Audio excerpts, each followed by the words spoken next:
السلام علیکم ورحمۃ اللہ وبرکاتہ۔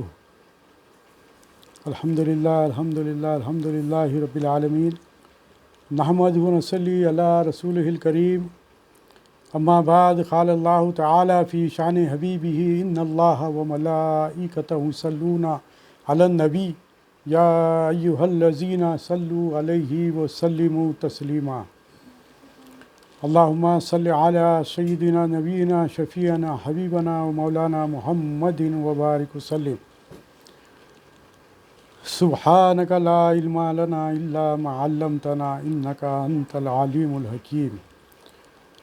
اعوذ باللہ من الشیطان الرجیم، بسم اللہ الرحمن الرحیم۔ رب اشرح لی صدری ویسر لی امری واحلل عقدۃ من لسانی یفقہوا قولی۔ صدق اللہ العلی العظیم۔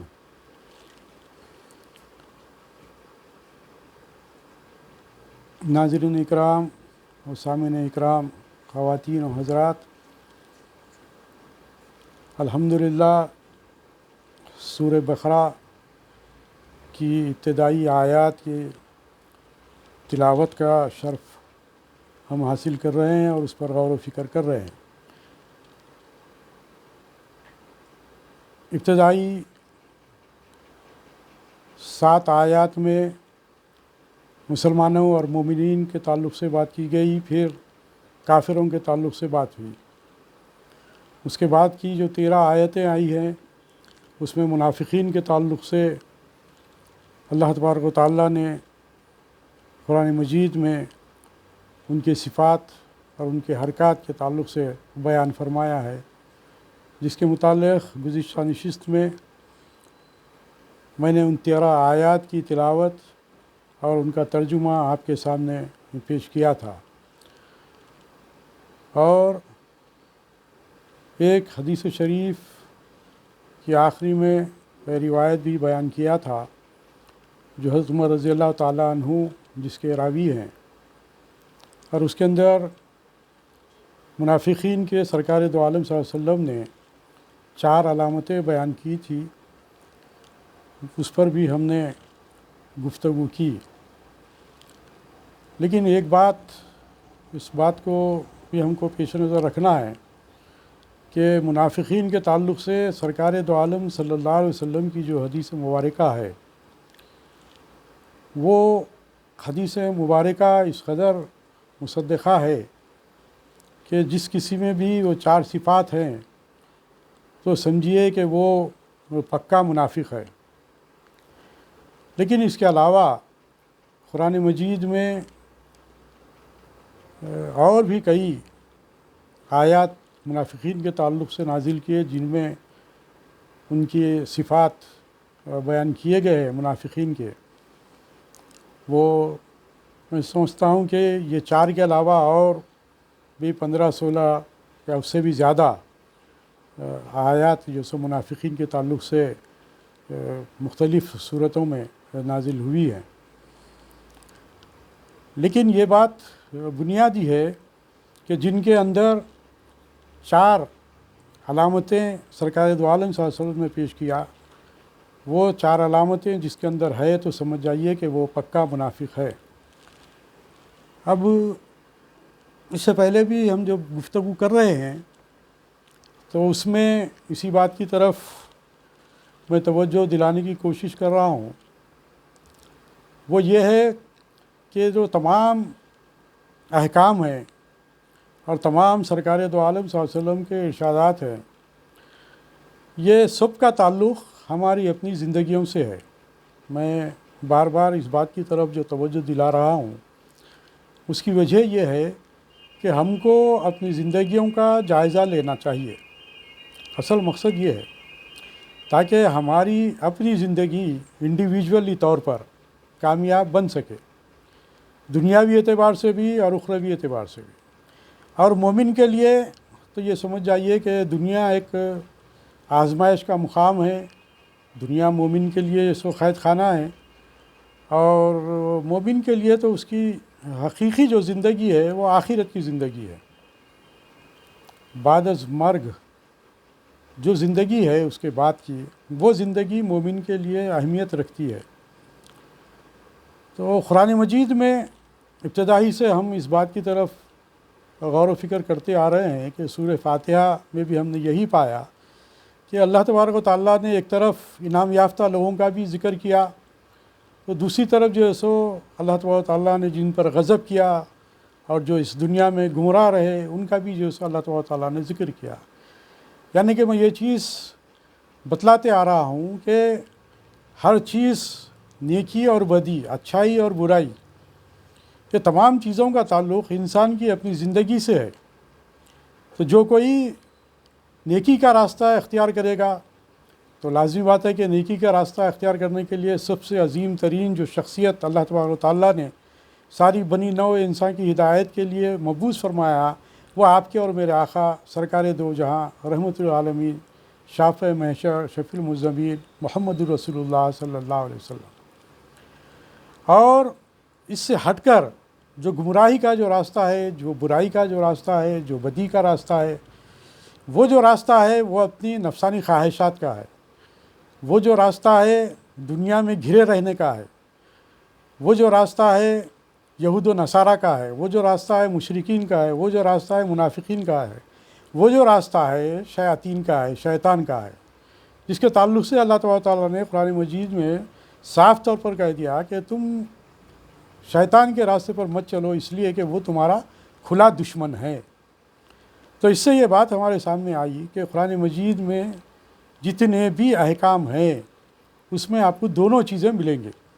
جیسا کہ یہ ابتدائی آیات میں جو اللہ تبارک و تعالیٰ نے جو پیش کر دیا، ایک تو مسلمانوں کی بات کی گئی، مومنین کی بات کی گئی، ان کے ایمان کی بات کی گئی، اور وہ ان کے جو صفات سے حمیدہ ہے اس کی طرف جو ہے سو توجہ دلائی گئی ابتدائی 5 آیات میں۔ اس کے بعد کی جو 2 آیات ہے اس کے اندر کافروں کے تعلق سے تذکرہ کیا گیا کہ کافر ایسے ہوتے ہیں، کافروں کی علامتیں، کافروں کی صفات اس کے اندر بیان کی گئی۔ اور اب یہ جو 13 آیات آپ کے سامنے میں نے رکھا، اس کے اندر منافقین کے تعلق سے بات کی ہے، اور منافقین کے تعلق سے آپ اور ہم سبھی اس بات سے بخوبی واقف ہیں کہ سرکار دو علیہ وسلم کا ارشاد مبارک ہے، جس کا مفہوم یہ ہے کہ جہنم کے یہ سب سے نچلے حصے میں رہیں گے، نچلے طبقے میں نیچے جیسے ان کا حصہ رہیں گے، جہنم کے سب سے نچلے حصے میں ان کو جیسے رکھا جائے گا۔ یہ اس قدر جو ہے سو سخت ترین سزا جو اللہ تبارک و تعالیٰ نے کسی کے لیے اگر بنائی ہے تو وہ جو ہے سو منافقین کے لیے، منافقین کے تعلق سے جو باتیں آپ کے سامنے آئی ہیں اس کے اندر یہ تمام چیزیں بھی ہمارے سامنے آ گئی کہ یہ لوگ حقیقی معنوں میں، ایک معنوں میں اگر دیکھا جائے تو یہ کافر ہی تھے، لیکن اپنی جانوں کو بچانے کے لیے، اپنی مالوں کو بچانے کے لیے مسلمانوں سے، سرکار دو عالم صلی اللہ علیہ وسلم سے، صحابہ کرام سے اپنی جانوں اور مالوں کی حفاظت کے لیے انہوں نے دھوکے سے کام لیا۔ سرکار دو عالم صلی اللہ علیہ وسلم کے سامنے اس بات کا اعلان کیا کہ ہم مسلمان ہیں، ہم آپ پر ایمان لاتے ہیں۔ حالانکہ یہ آیات جو بیان کی، جو میں نے پڑھی ہے، میں اس کا جو سو مدلل جو سو ایک تفصیلی جو سو میں چاہ رہا تھا کہ ایک ایک آیت کا جو سو بات رکھوں، لیکن آپ جو ہے سو جو باتیں ذہن میں آ رہی ہے آپ کے سامنے رکھتا چلا جا رہا ہوں۔ وہ یہ ہے کہ اس کے اندر جو باتیں بتلائی گئی کہ منافق کون، تو منافقین کے تعلق سے جو بات ابتدا میں جو ہمارے سامنے آئی وہ یہ کہ یہ لوگ دھوکے باز ہیں، یہ لوگ دھوکہ دیتے ہیں، یہ لوگ دھوکہ دیتے ہیں مسلمانوں کو، سرکار دو عالم صلی اللہ علیہ وسلم کو، صحابہ کرام کو۔ کیوں؟ اس کی وجہ کیا ہے؟ اس کی وجہ یہی ہے کہ صرف اور صرف اپنی جانوں اور مالوں کی حفاظت کے لیے، اس لیے یہ لوگ مسلمانوں کی صفوں میں آتے ہیں، سرکار دو عالم صلی اللہ علیہ وسلم کے پیچھے نماز بھی پڑھتے ہیں، سرکار دو عالم صلی اللہ علیہ وسلم کے سامنے دکھاوے کے وہ تمام اعمال بھی کرتے ہیں جو مومن اور مسلمان ادا کرتے ہیں، وہ تمام جو اسلامی جو احکام ہیں اس پر ظاہری طور پر جو سو وہ بتلانے کی بھی کوشش کرتے ہیں، لیکن قلبی طور پر یہ لوگ اسلام سے متنفر تھے، یہ لوگ اسلام کو نہیں مانتے تھے، سرکار دو عالم صلی اللہ علیہ وسلم کو نہیں مانتے تھے۔ اسی لیے قرآن مجید میں بھی اس قسم کی آیتیں آ چکی ہیں، آپ کے سامنے جو ترجمہ رکھا میں، کہ یہ لوگ آ کر تو سرکار دو عالم صلی اللہ علیہ وسلم کے سامنے کہتے تھے کہ آپ تو رسول اللہ ہیں، ہم آپ کو مانتے ہیں کہ آپ اللہ کے رسول ہیں، اس بات کا اظہار کرتے تھے، لیکن اللہ تبارک و تعالیٰ ان کے دلوں کا حال جانتا ہے، اور ہر ایک کے دل کا حال وہ جاننے والا ہے، تو وہ اللہ تبارک و تعالیٰ سرکار دو علیہ وسلم کو آگاہ کر دیا، سرکار وسلم کو اس بات سے آگاہ کرتے رہے اللہ تبارک و تعالیٰ کہ یہ لوگ جو کہہ رہے ہیں یہ جھوٹ کہہ رہے ہیں، یہ آپ کو دھوکہ دے رہے ہیں، یہ لوگ منافق ہے۔ تو اس قسم کی یہ جو 13 آیتیں ہیں، یہ صرف 13 آیتیں نہیں ہیں، بلکہ اس سے ہٹ کے سورہ منافقین باضابطہ جو سو ایک صورت جو سو اللہ تبارک و تعالیٰ نے ان منافقوں کے تعلق سے سو اللہ تبارک و تعالیٰ نے قرآن مجید میں نازل کی. آپ اگر اس کا بھی اگر آپ مطالعہ کریں گے تو منافقین کے تعلق سے جو علامتیں اس کے اندر پوری تفصیل کے ساتھ آپ کو مل جائیں گی. اس سے ہٹ کر بھی جو ہے سو سورہ توبہ میں ہے، سورہ نساء میں ہے، اور مختلف جو ہے سو ایسی صورتوں میں جو ہے سو آپ کو ان 13 آیتوں کے علاوہ بھی صورتوں میں آپ کو جو ہے سو منافقین کا جو ہے سو ذکر آپ کو ملے گا. تو یہ منافقین کی جو چالیں رہی ہیں، جو دھوکے بازیاں رہی ہے، اس کی وجہ صرف اسلام کو نقصان پہنچانا، اندرونی طور پر اسلام کو نقصان پہنچانا. اور یہی وجہ تھی کہ وہ مسلمانوں کی صف میں آ کر مسلمان ظاہر کرتے تھے، اور کافروں میں جا کر، اپنے اسلاف میں جا کر، اپنے شیاطین میں جا کر جو ہے سو ان کے سامنے یہی جا کر بات کرتے تھے کہ تم جو ہے سو ہم تو ان کے ساتھ مسلمانوں کے ساتھ تو مذاق اڑا رہے ہیں، ہم تو مسلمانوں کا مذاق اڑا رہے ہیں. یہ بھی آیتوں میں بات آ چکی ہے کہ وہ لوگ یہ کہتے ہیں کہ ہم مسلمانوں کا مذاق اڑا رہے ہیں. حالانکہ اللہ تبارک و تعالیٰ نے قرآن مجید میں اس بات کا بھی اعلان کیا، جو باتیں میں نے آپ کے سامنے 13 صفات کی آپ کے سامنے رکھی ہے، تو اس کے اندر یہی باتیں سامنے آئی کہ یہ آپ کا مذاق نہیں اڑا رہے ہیں، یہ آپ کو دھوکہ نہیں دے رہے ہیں، بلکہ یہ خود اپنے آپ کو دھوکہ دے رہے ہیں، اور اللہ انہیں دھوکے میں ڈالے رکھا ہے. یہ لوگ اندھیرے میں گرفتار ہیں، گھیرے میں ہیں. تو یہ سب باتیں جو آئی ہے اسی لیے آئی ہے کہ اللہ تبارک و تعالیٰ سرکار دو عالم وسلم کو بتلایا تھا. اور سرکار دو عالم صلی اللہ علیہ وسلم کی جب ہم سیرت کا مطالعہ کرتے ہیں تو یہ بات ہمارے سامنے آتی ہے کہ یہ جو قرآنی آیات جو اترتے جاتے تھے، صحابہ کرام کی جب سیرت کا ہم مطالعہ کرتے ہیں تو یہ قرآنی آیات جیسے جیسے اترتے جاتے تھے، وہ لوگ ایسا محسوس کرتے تھے کہ قرآن مجید لازمی بات ہے بنی نوع انسان کی ہدایت کے لیے، متقین کی ہدایت کے لیے اترا ہے. تو جو مسلمان، جو صحابہ کرام اسلام میں داخل ہو جاتے تھے، اسلام میں موجود رہتے تھے، وہ لوگ اس بات کی بڑی فکر کرتے تھے، جیسا اس سے پہلے بھی ایک بات میں نے آپ کے سامنے رکھی کہ بعض صحابہ کرام جو فکر مند رہتے تھے کہ یا رسول اللہ بعض آیتیں تو ایسی ہے جس سے ہم کو ڈھارس بندی جاتی ہے، ہم کو جیسے خوشی ہوتی ہے، بعض آیتیں ایسی ہے کہ ہم کو اطمینان قلب حاصل ہوتا ہے، لیکن بعض آیتیں ایسی ہے جس کی وجہ سے ہم پریشان ہو جاتے ہیں، جس میں اللہ تبارک و تعالیٰ کی غضبناکیاں ہیں. تو ایسی جب آیتیں نازل ہو جاتی ہے تو ہم جو ہے سو پریشان ہو جاتے ہیں. تو یہ جو طریقہ کار تھا صحابہ کرام کا، یہ قرآن مجید کو حق مانتے تھے، ہم بھی حق مانتے ہیں. قرآن مجید کے ایک ایک لفظ پر ایمان رکھتے تھے، ہم بھی الحمدللہ ایمان رکھتے تھے. جیسا کہ میں نے آپ کے سامنے کل جو واقعہ آپ کے سامنے رکھنے جا رہا تھا، حضرت حنظلہ رضی اللہ تعالیٰ عنہ جو انصاری صحابی ہے، اس قسم کی جب آیتیں جب ان لوگوں کے سامنے، صحابہ کرام کے سامنے آتے تو وہ لوگ اپنے آپ کو جیسا ایسا محسوس کرتے کہ کہیں یہ آیتیں ہمارے لیے تو نازل نہیں ہوئی، کہیں اس کے اندر میں ملوث تو نہیں ہوگا، کہیں اس کا عذاب مجھ پر تو نہیں نازل ہو جائے گا. اس قدر پکا ایمان یقین تھا، ایمان و یقین تھا ان کو ان آیتوں پر. ہم بھی دیکھتے ہیں، میں آپ کے سامنے انشاءاللہ ہوا تو یہ سب دوسری جو علامتیں اور بھی ہیں، جو حدیث شریف میں جو 4 علامتیں اللہ تعالیٰ سرکار صلی اللہ علیہ وسلم نے جو پیش کی، اس کے علاوہ بھی جو قرآن مجید کے مختلف آیتوں میں جو اللہ تعالیٰ نے پیش کی ہیں، انشاءاللہ وہ بھی آپ کے سامنے رکھنے کی کوشش کروں گا. لیکن کل جو حنظلہ رضی اللہ تعالیٰ عنہ کا جو واقعہ جو میں آپ کے سامنے رکھ رہا تھا، اب اندازہ لگائیے کہ یہ کیا وجہ ہو سکتی ہے. اس کی وجہ صرف اور صرف قرآن پر کامل ایمان. کہ حضرت حنظلہ رضی اللہ تعالیٰ عنہ راستے سے گزر رہے ہیں تو بس یہ بولتے چلے جا رہے ہیں کہ کیا میں منافقین ہو گیا، میرا شمار منافقین میں ہو گیا، میں منافق ہو گیا. بس یہ بولتے ہوئے جو اس راستے سے گزر رہے تھے، اس وقت حضرت ابو بکر صدیق رضی اللہ تعالیٰ عنہ آپ کو راستے میں ملتے ہیں اور پوچھتے ہیں کہ اے حنظلہ کیا وجہ ہے، کیا بات ہے کہ تم جو ہے سو اس طرح اس بات کا اظہار کر رہے ہو کہ منافق ہو گیا. تو بولے ابو بکر صدیق رضی اللہ تعالیٰ عنہ، اے ابو بکر، جب میں محسوس کرتا ہوں کہ سرکار دو عالم صلی اللہ علیہ وسلم کے دربار میں جب میں رہتا ہوں، سرکار علیہ وسلم کی محفل میں جب بیٹھتا ہوں تو میری ایمانی کیفیت کچھ اور ہوتی ہے، میرے قلب و ذہن میں کچھ نورانیت ایسی ہوتی ہے کہ میں بس ایسا اپنے آپ کو جو ہے سو ایمان میں جو سو ڈھلا ہوا محسوس کرتا ہوں. وہ نورانی کیفیت میرے قلب اور ذہن میں پیدا ہوتی ہے. لیکن پھر جب سرکار کی محفل سے جب میں اٹھ کر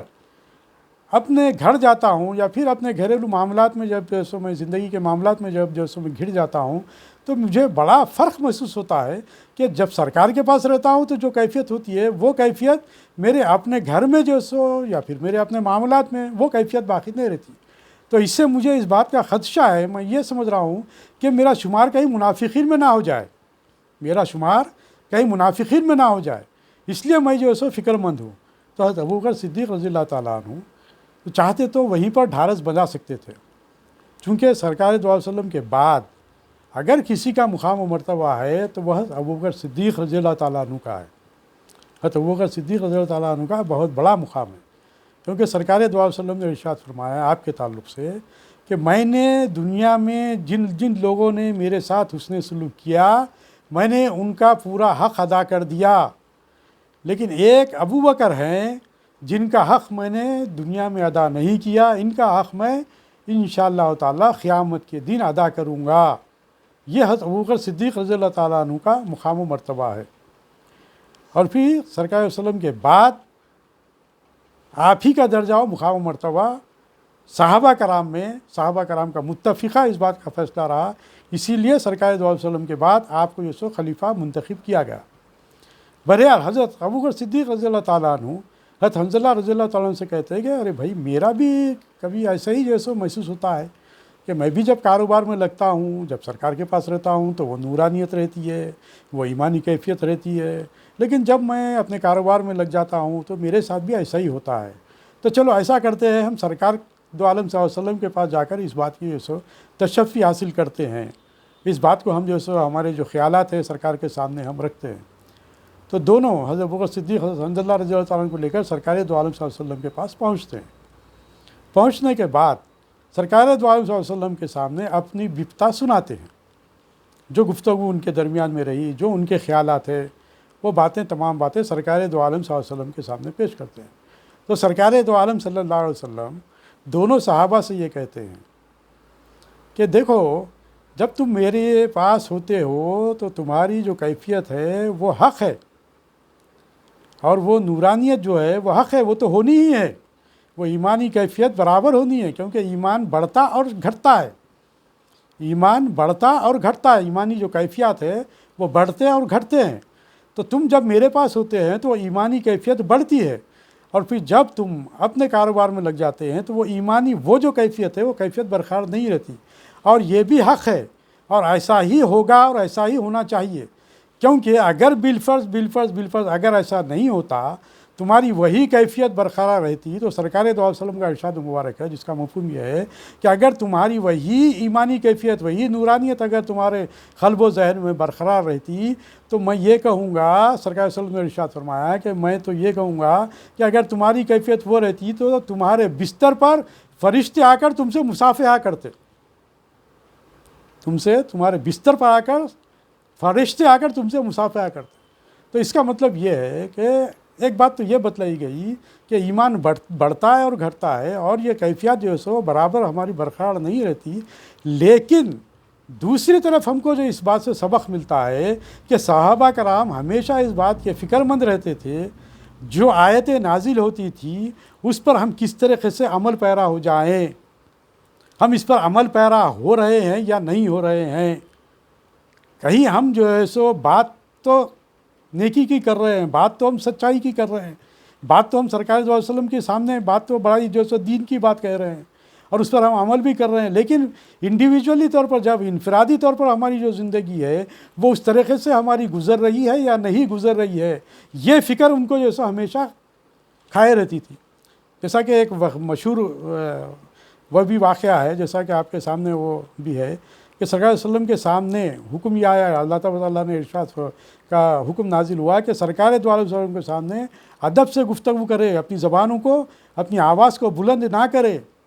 اپنی آواز کو بلند نہ کرے. تو بعض صحابہ کرام کا معاملہ یہ تھا کہ وہ اپنے گھروں میں جا کر بیٹھ گئے، بعض تو اپنے منہوں میں جیسے کنکرے ڈال لیے اور منہ بند کر لیا، اور بعض تو جا کر گھر میں بیٹھ گئے اور کئی دن تک جو سرکار صلی اللہ علیہ وسلم کے دربار میں حاضر نہیں ہوتے. تو سرکار صلی اللہ علیہ وسلم نے ان صحابی کا نام لے کر پوچھا کہ کیا بات ہے وہ نہیں آ رہے ہیں. تو جب صحابی اس کے تعلق سے معلوم کیا گیا اور پھر جا کے سرکار صلی اللہ علیہ وسلم سے کہا گیا کہ یا رسول اللہ جیسے ہی وہ آیت نازل ہوئی ان کی آواز، چونکہ وہ بات چیت جب کرتے ہیں تو ان کی آواز بلند رہتی، ان کی آواز میں خود وہ بات ہے کہ وہ بلند آواز سے بات کرتے ہیں، تو انہوں نے اس بات کا خدشہ اپنے آپ کو جو ہے اس بات کا ظاہر کر کر کے وہ اپنے گھر میں بیٹھ گئے کہ خدا نہ خواستہ اگر سرکار کے سامنے آواز بلند ہو جائے تو ایسا نہ ہو جائے کہ میرا ایمان سلب ہو جائے، کیونکہ سرکار دو علیہ وسلم کا ادب ہمارے لیے سب سے لازم ہے۔ وہ ادب و احترام کے تعلق سے سرکار صلی اللہ علیہ وسلم کے تعلق سے بات کہی گئی کہ دیگر لوگوں کے تعلق سے دوسروں کے گھروں پر جا کر تم آوازیں دیتے ہو، اس طرح سرکار دو عالم صلی اللہ علیہ وسلم کے گھر پر جا کر آواز نہ دیں، وہاں پر جائیں ادب کے ساتھ آواز دیں، اگر سرکار جواب دے دیں تو ٹھہرے، ورنہ یہ سو چلے جائیں۔ یہ جو احکام ہیں، اس کے علاوہ بھی قرآن مجید میں جتنے بھی احکام ہیں، ان احکام کو صحابہ کرام اپنی زندگیوں پر لاگو کر لیتے تھے، اپنی زندگیوں پر لاگو کر لیتے تھے۔ تو یہاں پر بھی یہی بات بتلائی جا رہی ہے کہ منافقین کا جو رویہ جو تھا،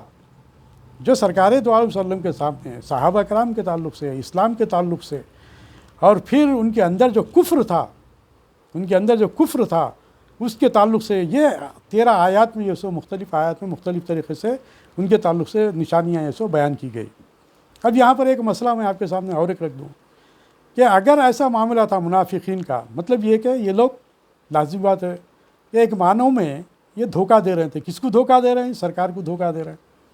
اللہ کو دھوکہ دے رہے ہیں، سرکار کو دھوکہ دے رہے ہیں، صحابہ کو دھوکہ رہے ہیں۔ تو اس کا تو ایسا اصل اگر جائزہ لیا جائے، اگر غور و فکر کیا جائے تو ان کی تو سزا قتل ہے، ان کو تو قتل کرنا چاہیے۔ لیکن شرعی اعتبار سے یہاں پر جو مسئلہ ایک ظاہر ہوا، وہ مسئلہ یہ ظاہر ہوا اس کے اندر کہ ان کو قتل کی سزا نہیں دی گئی، اس لیے نہیں دی گئی کہ وہ ظاہری طور پر لا الہ الا اللہ محمد رسول اللہ کا اقرار کرنے والے تھے۔ یہاں پر ایک مسئلہ سامنے آ رہا ہے۔ کیا مسئلہ سامنے آ رہا ہے؟ کہ چونکہ انہوں نے لا الہ الا اللہ محمد رسول اللہ کا اظہار کیا، اب جب اظہار کر دیے تو وہ اسلام میں داخل ہو گئے،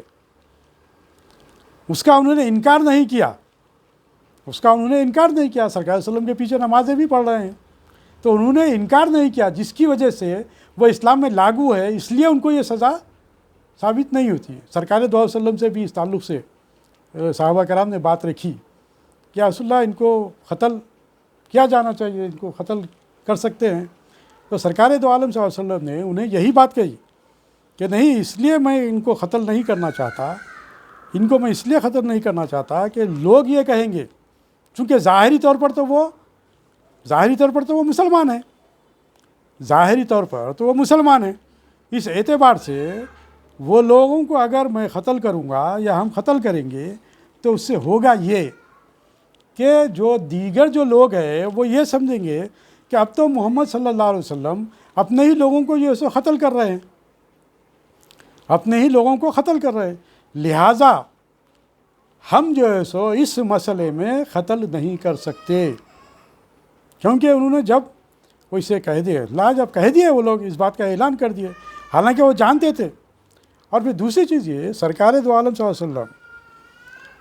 کے سامنے تو سرکار دو علیہ وسلم بالخصوص میں یہ بات رکھنا چاہوں گا کہ سرکار دو علیہ وسلم تو 14 منافقین کے ناموں سے واقف تھے۔ روایت میں یہ بات آتی ہے کہ سرکار دو علیہ وسلم 14 منافقین کے ناموں سے واقف تھے۔ ایک واقعہ ذہن میں آ رہا ہے، وہ یہ کہ سرکار دو عالم صلی اللہ علیہ وسلم غزوہ تبوک سے واپس ہو رہے تھے۔ تو یہ منافقین جب اس بات کو دیکھے کہ سرکار صلی اللہ علیہ وسلم واپس ہو رہے ہیں، تو ایک گھاٹی سے سرکار صلی اللہ علیہ وسلم کا گزر ہونا تھا، صحابہ کرام کا گزر ہونا تھا، جس میں بہت ہی تنگ گھاٹی تھی، اس میں سے گزرنا بڑا محال ہوتا ہے۔ تو سرکار صلی اللہ علیہ وسلم جب اس گھاٹی میں داخل ہوئے تو یہ منافقین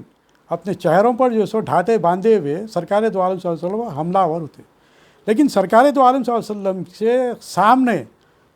ایک صحابی حضرت حذیفہ رضی اللہ تعالیٰ عنہ سامنے چل رہے تھے۔ جیسے ہی وہ لوگ حملہ آور ہوئے، حضرت حذیفہ رضی اللہ تعالیٰ عنہ نے پلٹ کر ان پر وار کیا،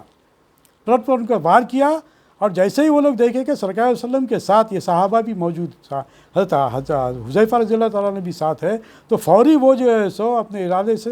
منہ پھیر کر جو ہے سو بھاگنے لگتے اور وہ بھاگ جاتے، چونکہ ایک تو رات کا موقع تھا اور پھر چہروں پر جو ہے سو ڈھاٹے بندھے ہوئے تھے، اس طریقے سے وہ بھاگ گئے۔ لیکن سرکار دو عالم صلی اللہ علیہ وسلم کو اللہ تبارک و تعالیٰ نے اس کی آگہی دے دی کہ یہ وہ لوگ کون تھے۔ تو سرکار دو عالم صلی اللہ علیہ وسلم نے حضرت حذیفہ رضی اللہ تعالیٰ عنہ سے کہا کہ اے حذیفہ، کیا میں تمہیں بتلاؤں کہ یہ لوگ کون تھے؟ بلکہ سرکار دو عالم صلی اللہ علیہ وسلم نے ان پورے منافقین کے ناموں کے ساتھ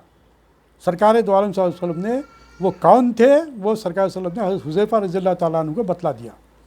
حضرت حذیفہ رضی اللہ تعالیٰ عنہ کو بتلا دیا۔ لیکن بتلا دینے کے بعد آپ سرکار دو عالم صلی اللہ علیہ وسلم نے ارشاد فرمایا کہ اے حذیفہ، یہ تمہارے پاس میری باتیں امانت ہے، تم اس کا اظہار کسی کے سامنے نہیں کرنا کہ یہ منافقین ہیں۔ اب آپ دیکھیے کہ منافقین مسلمانوں کی صفوں میں ہیں، سرکار دو عالم صلی اللہ علیہ وسلم ان کو جانتے ہیں،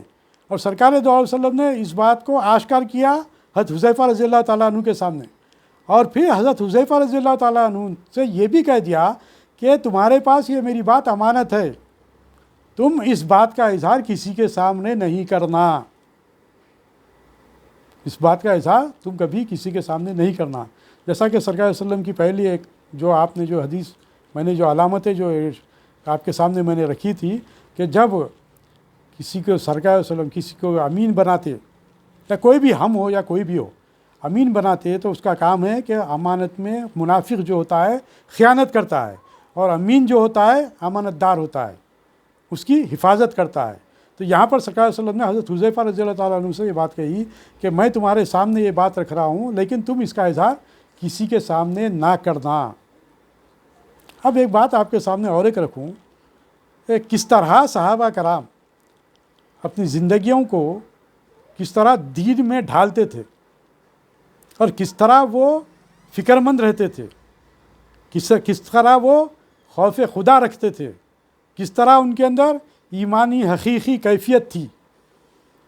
کس طرح وہ تقوی پرہیزگاری کی زندگی گزارتے تھے، کس طرح وہ اللہ کے خوف سے اللہ سے ڈرتے تھے کہ ہم سے کوئی عمل ایسا سرزد نہ ہو جائے کہ جس سے اللہ تبارک و تعالیٰ ناراض ہو جائے۔ اس کی سب سے بڑی مثال یہاں پر میں آپ کے سامنے رکھنے جا رہا ہوں۔ کیا حضرت عمر فاروق رضی اللہ تعالیٰ عنہ، جیسا کہ میں نے آپ کے سامنے اس سے پہلے بھی میں نے بات رکھی کہ حضرت عمر فاروق رضی اللہ تعالیٰ عنہ کا وہ مقام و مرتبہ ہے کہ سرکار دو عالم صلی اللہ علیہ وسلم نے ارشاد فرمایا کہ میرے بعد اگر کوئی نبی ہوتے تو وہ حضرت عمر ہوتے، اور پھر سرکار صلی اللہ علیہ وسلم نے ارشاد فرمایا کہ عمر جس راستے سے گزرتے اس راستے سے شیطان بھی کافی دور سے بھاگ جاتا ہے۔ وہ مقام و مرتبہ حضرت عمر فاروق رضی اللہ تعالیٰ عنہ کا۔ لیکن اب دیکھیے آپ، میں اسی کانسیپٹ میں آپ کے سامنے میں بات رکھنے جا رہا ہوں تاکہ بات آسانی سے سمجھ میں آ جائے کہ ان کی زندگیاں کیا تھیں اور ہماری زندگیاں کیا ہے۔ ان کی زندگیاں کیا تھیں اور ہماری زندگیاں کیا ہے، اس بات کا ہم کو جائزہ لینا ہے۔ قرآن مجید جیسا کہ ہم ابتدا سے یہ بات کہتے آ رہے ہیں کہ صرف اس کو پڑھ لینا